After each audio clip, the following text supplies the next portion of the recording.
60대 김 부장의 사연. 30대에는 자리를 잡기 위해 달렸고 40대에는 가족을 위해 살았습니다. 내 집 마련을 위해 일주일에 하루 쉬며 일했습니다. 회사가 1순위, 가족은 2순위, 꿈은 3순위가 되어 수십 년을 보내고 60세가 넘으니 답답하기만 합니다. 쉼없이 달리면 먼저 도착할 줄 알았는데, 먼저 도착하면 더 많이 쉴 수 있을 줄 알았는데, 여유가 생기면 하고 싶은 것을 할 수 있을 줄 알았는데, 아이는 좀 크니 나를 피하기만 하고 제대로 된 취미 생활은 없습니다. 지난 시간에 아쉬움이 남으며 공허가 찾아옵니다. 내가 살아온 건 과연 누구의 삶인지 궁금합니다. 내 삶이었는데 나를 위한 삶은 없었던 것만 같습니다. 노후의 삶이 이토록 외롭고 쓸쓸할 줄은 몰랐습니다. 이 사연은 대부분의 60대가 공통적으로 느끼는 감정입니다. 나이 60 이후의 삶은 숨막히게 달려온 속도를 줄이고 인생 후반 목표와 자신에 대해 생각해야 할 시간입니다. 인생 전반이야 부모나 주어진 환경 때문에 제약이 있었을 수도 있지만 인생 후반은 다릅니다. 잘해도 내 탓, 못해도 내 탓입니다. 그러니 지금까지의 삶이 마음에 들지 않았다면 이제는 다른 방법을 써야 합니다. 요즘 60대의 얘기를 들어보면 공통점이 있습니다. 별일 아닌 일에 버럭 화를 내게 되고 부쩍 무기력함과 눈물이 늘었다는 것입니다. 60대를 기점으로 우울증 환자가 늘어나고 있습니다. 우울증으로 진료받은 남성 환자 중 50에서 60대 환자는 무려 34%를 차지한다고 합니다. 은퇴를 앞둔 시점에 느끼는 불안함, 예전 같지 않은 건강, 줄어드는 대인관계가 60대들의 마음을 흔들리게 만드는 것이지요. 요즘 나이 환갑은 아직 청춘이지요. 앞으로 몇십 년은 더 살아야 하는데 우리가 어떻게 청춘이지 않을 수 있을까요? 그런데 삶이 외롭고 지칠 때면 자꾸만 마음이 불안해집니다. 앞으로 내가 건강하고 행복하게 잘 살 수 있을까? 그런 생각에 잠기게 되지요. 이런 감정은 파도와 같아서 물밀듯이 밀려들어 올 때면 돌아가는 법을 잊습니다. 인생은 생각보다 단순합니다. 지금까지 잘 살았으면 앞으로도 잘 살 것이고 지금까지 어려웠다면 앞으로도 어려울 것입니다. 하지만 지금까지 어려웠어도 괜찮습니다. 우리는 아직도 청춘이니 새로운 인생 2막을 열기에 지금이 딱 좋은 시기이니까요. 배우 김혜자 선생님이 하신 말씀이 있습니다. 시간은 정말 덧없이 확 가버려요. 어머나 하고 놀라면 까무룩한 세월이지요. 안타까운 건 그걸 나이 들어서야 합니다. 우리는 다시 살 수가 없습니다. 그러니 지금 눈앞에 주어진 시간을 잘 붙드세요. 살아보니 시간만큼 공평한 게 없더라고요. 나이 들수록 시대의 흐름을 반영하지 못하고 아무한테나 조언하고 충고하고 큰 소리 치는 사람들이 있는 반면에 살아오는 동안 치열하게 고민해 얻은 지혜와 위로를 전하는 어른들도 있습니다. 그런 사람들은 시간이 지날수록 향기와 품격이 느껴지지요. 나이가 들수록 우아하고 여유로워 보이는 사람과 무기력과 회의감에 빠진 사람의 차이는 바로 마음가짐에 있습니다. 아무리 돈이 많고 건강하다 해도 삶을 누릴 줄 모르는 사람에게 긴 인생은 재앙과도 같습니다. 노년에 잘 살고 싶다면 우리는 무엇을 할 수 있을까요? 부정적인 사고를 하지 말고 긍정적으로 바꿀 필요가 있습니다. 자식이 반에서 30명 중 15등 한다 하면 중간도 못해요라고 하지 말고 중간은 해요라고 할 줄 알아야 하고 남편이 술 먹고 밤 12시에 들어온다 하면 맨날 늦게 들어온다 하지 말고 그래도 들어오기는 한다 할 줄 알아야 합니다. 10시까지 들어와야 한다. 이렇게 자기만의 기준을 정해 놓으니까 늦는 것이지. 정하지 않으면 늦는 것도 빠른 것도 없습니다. 우리가 어릴 때를 한번 생각해 보세요. 초등학생은 중고등학생을 부러워하고 중고등학생은 대학생을 부러워하고 대학생은 취직한 선배가 부럽고 취직하고 나면 결혼한 선배가 부럽고 매일 걱정하면서 부러워하면서 살지는 않았나요? 반대로 어느새 나이가 들어 어른이 되고 나면 어릴 때를 그리워합니다. 어렸을 때가 좋았고 결혼하기 전이 좋았고 신혼일 때가 좋았고 이러면서 말이죠. 밥 먹으면서 똥 눌 생각하고 똥 누면서 밥 생각을 하면 거꾸로 노는 것이겠지요.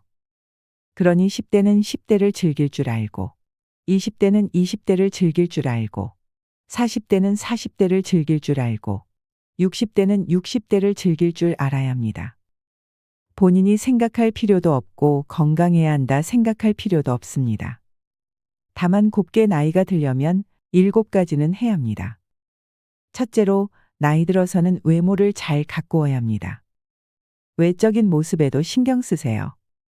내면의 바탕이 외면의 꾸밈을 이기면 촌스럽고 외면의 꾸밈이 내면의 바탕을 이기면 번지레 하다라는 말이 있습니다. 사람은 외면보다 내면이 중요하지만 내면의 아름다움에 적절한 외면을 갖추어야 합니다. 이것이 존경받는 어른의 모습입니다. 그러므로 겉모습을 가꾸는 것은 참 중요합니다. 질이 문을 이기면 촌스럽고 문이 질을 이기면 거칠애가 된다고 합니다. 몸과 질이 잘 어울린 후에야 어른다워진다고 하지요. 질이란 사람의 내면을 말하고 문은 외면의 반듯함으로 겉모습을 말합니다. 그러므로 나이 들어서 둘 중 하나에만 신경 쓰고 살아간다면 곱게 늙는 것이 아닙니다. 많은 전문가들이 말하기를 굳이 순서를 정하자면 질이 먼저입니다. 그러나 질도 문이 뒷받침되어야 진정한 가치가 있습니다. 겉과 속은 따로 떨어져 있는 것이 아니기 때문입니다. 내면이 바른 사람은 품격이 겉으로 드러나고 겉모습이 안정된 사람은 마음 역시 잔잔합니다. 외모를 단정히 할 줄 아는 노인이 마음도 안정되어 있을 가능성이 높습니다. 비스듬히 눕고 삐딱하게 서서 온전히 마음을 지킬 수 있는 사람은 없습니다. 노후를 지혜롭게 보내는 사람은 반드시 그 주변부터 정리합니다. 그리고 반듯한 자세로 일상에 임합니다. 품질과 디자인이 겸비되어야 명품이 되듯 꽉 찬 내면이 자연스럽게 겉으로 드러나는 사람. 그 사람이 바로 진정한 명품입니다. 둘째로 주변의 말에 흔들리지 마세요. 최선을 다해서 살아야 하지만 세상에 일어나는 일들은 결국 하늘의 뜻이라는 것을 깨달았다면 당신은 지혜로운 사람입니다. 이처럼 천명을 알게 되면 부귀영화를 누려도 교만하지 않으며 어려운 일에 처해도 쉽게 흔들리지 않을 수 있습니다. 일상에서 가장 많은 고민은 말로 인해 생깁니다. 직접 들은 말이나 떠도는 소문 등 사소한 오해와 근거 없는 비방이 우리를 힘들게 합니다. 하지만 막상 들춰보면 아무것도 아닐 때가 많습니다. 하지만 우리는 다음 날이면 물거품처럼 사라질 일로 하루를 망치는 경우가 있습니다.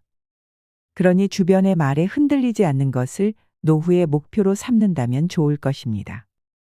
셋째로 어제보다 더 나은 하루하루를 쌓으세요. 삶의 가치는 얼마나 빨리 가는지가 아닌 어떤 방향으로 가는지에 달려 있습니다. 사람의 성품이란 하루아침에 이루어지는 것이 아닙니다. 학문과 수양 역시 타고난 자질이 아니라 어제보다 나은 하루하루를 쌓는 것으로 완성됩니다. 스스로에게 물어보세요. 삶을 바꿀 것인가 계속 지금처럼 살 것인가 말이죠.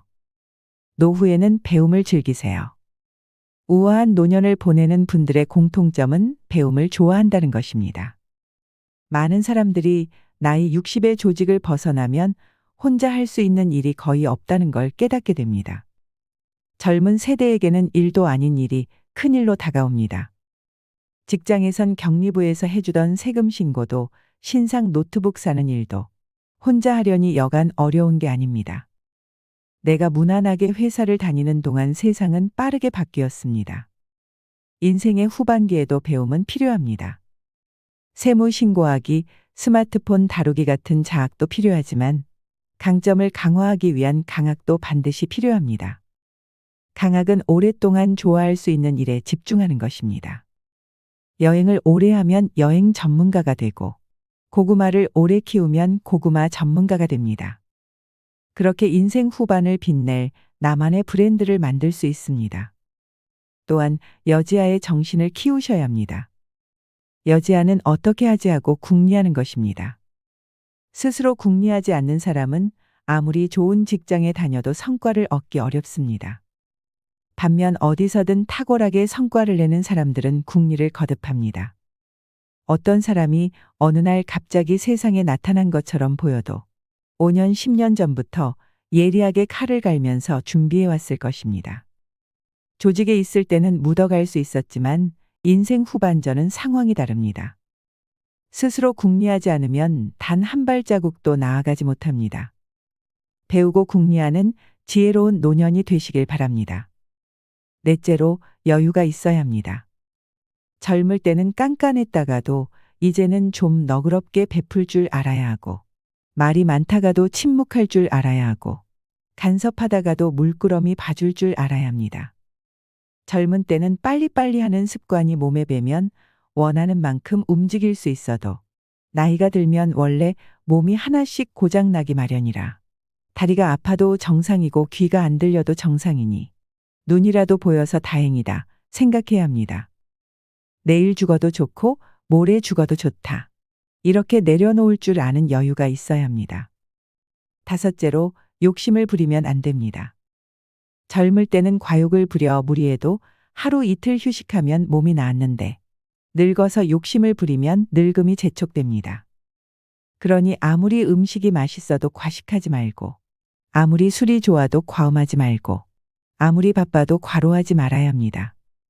하루에 8시간 거뜬히 일하던 것도 나이가 들수록 7시간, 6시간 이렇게 줄여나가야 합니다.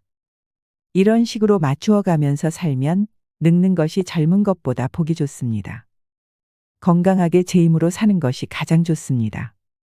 그렇다고 더 오래 살겠다고 하는 것도 욕심이니 하루 더 살려고 산소호흡기 붙여놓고 그러지 말고 살아있을 때는 살아있음을 만끽하고 죽어갈 때에는 기꺼이 죽는 게 좋습니다. 숨 넘어갈 때까지 방 청소도 내가 할 수 있고 밥도 내가 지어 먹을 수 있고 사랑하는 사람과 얘기 나눌 수 있고 그것이 가장 큰 행복이라는 것을 아셔야 합니다. 병원에 누워 있어 보세요. 남이 밥을 떠먹여주면 좋아 보이나요? 내 손보다 더 효자 없고 내 입보다 더 효자 없습니다. 그러니까 내 몸이 가장 효자니까 젊은 날 동안 신나게 사시고 살았을 때 죽으려는 생각하지 말고 때가 되면 후회 없이 가는 것이 좋습니다. 여섯째로 사람을 도울 줄 알아야 합니다. 젊을 때는 자기가 가진 재능을 팔아 월급 받으면서 돈을 벌었는데 나이가 들면 지혜를 남에게 전하기도 하고 어려운 이들을 위해 봉사도 해보면서 옆에 있는 사람을 도와주는 역할을 해야 합니다.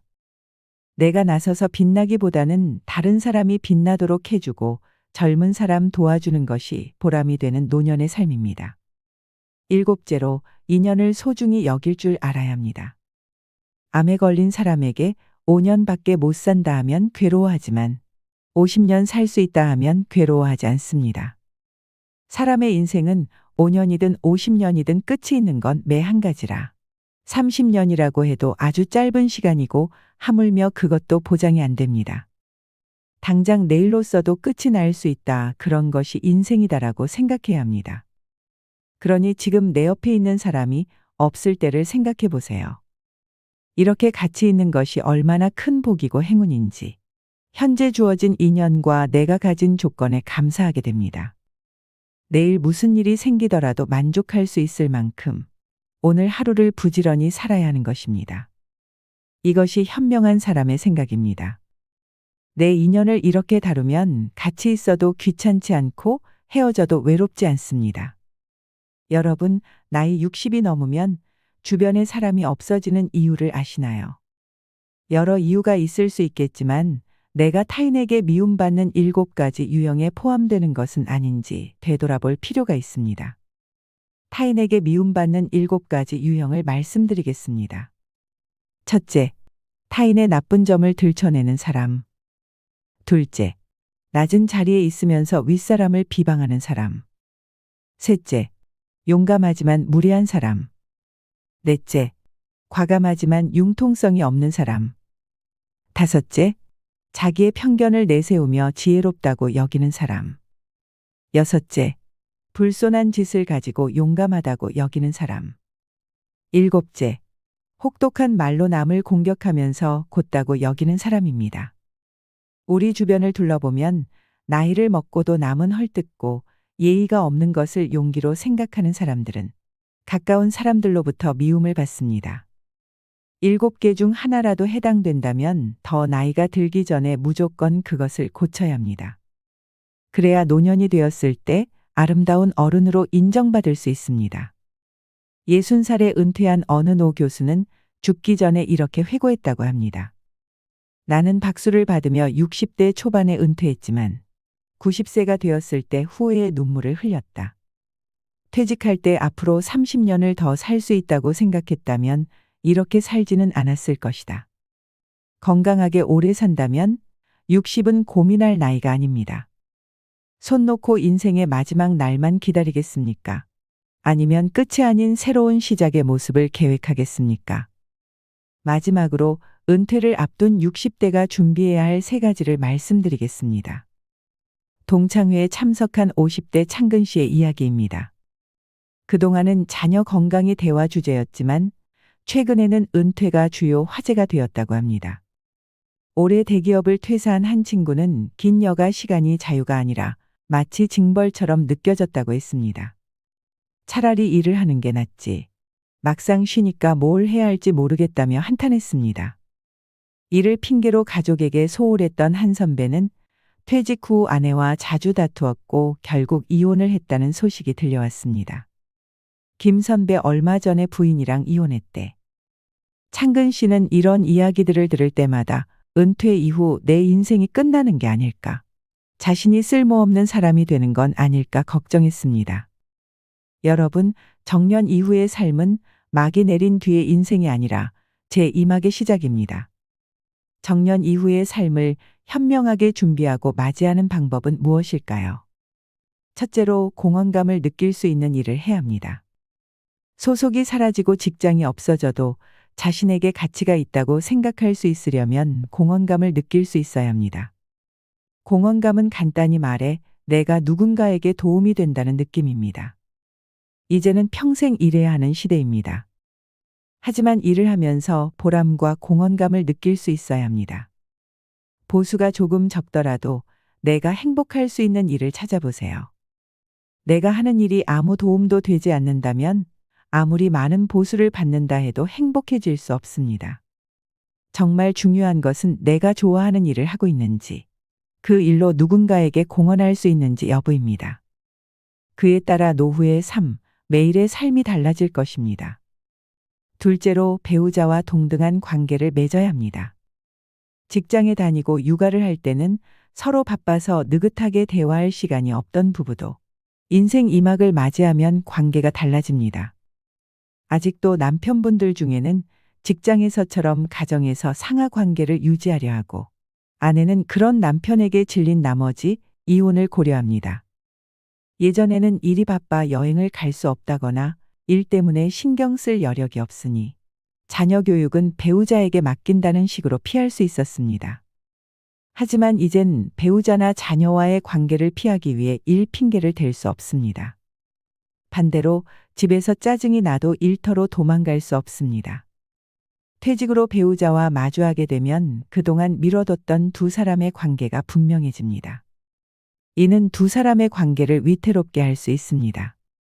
심리학자이자 정신과 의사인 아들러는 진정한 인간관계를 맺으려면 상대를 동등한 존재로 바라봐야 한다고 말했습니다.